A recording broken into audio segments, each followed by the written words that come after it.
So ayun mga tol, maggagala tayo ngayon. Pupunta tayo sa Sinabaan. So huwag niyong kalimutang magsuot lagi ng helmet pag magbabiyahe kayo, lalo na't nakasingle kayo. Kung nakasasakyan naman kayo, naka 4 wheels kayo, huwag kayo mag-helmet, magmumukha kayong tanga. Ano kayo, racer? And then pupunta ngayon tayo sa riverbank nila doon.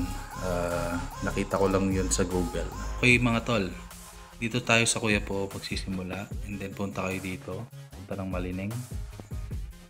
And then punta kayo dito, diretso nyo lang yan hanggang makarating kayo sa may Umingan Road. Yan, tapos liko kayo dito, punta dito sa may Balongaw. And then pagdating nyo ng Balongaw, diretso nyo lang yan. And then pagdating nyo dito sa San Leo Park, diretso kayo dito. And then liko kayo dito.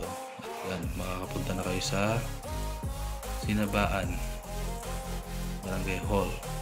And then pagdating nyo dyan, para makarating kayo dun sa riverbank, hanapin nyo tong dire-diretso nyo lang yung mahanap nyo yung irrigation na yan.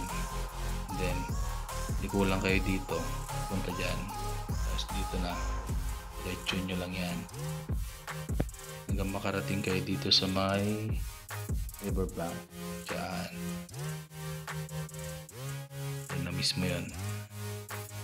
Dito lang yung banda papunta ng Umingan. Ayan, dito. So tignan natin kung anong makikita natin doon. Tara.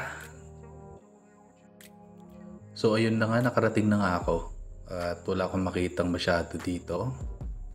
At napansin ko lang dito is irrigation pala ito na ginagamit sa pagsasaka.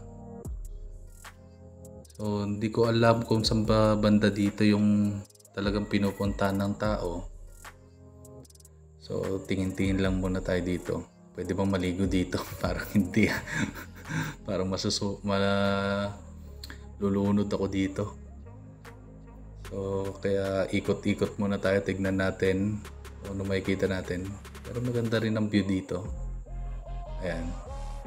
So ayan yung motor ko, magpapahinga. So baka dito yon, pwedeng tumalon dyan. So ayan na nga yung view dito. So dito pa lang to sa bungad. So meron na ako nakita doon na mga cottage dito, pero parang nabubulok na. At medyo meron namang mga naliligo dito. Ayun nga, yung isang tricycle doon. Tapos yun na nga, nakarating pala ako dito sa sa dulo, yung talagang pinupuntahan ng tao. Pero wala masyadong tao. Ilan lang yung mga pumunta dito ngayon. At ang maganda dito, wala kayong babayaran na entrance fee. So libre-libreng maligo dito, tamang-tama sa init ng panahon. Pwede kayong mag-picnic dito, and then sama nyo yung mga tropa nyo. Solve dito, solve. Pero pag pupunta kayo dito, kailangan nyo na magdala ng mga pagkain nyo o kaya paglulutuan nyo.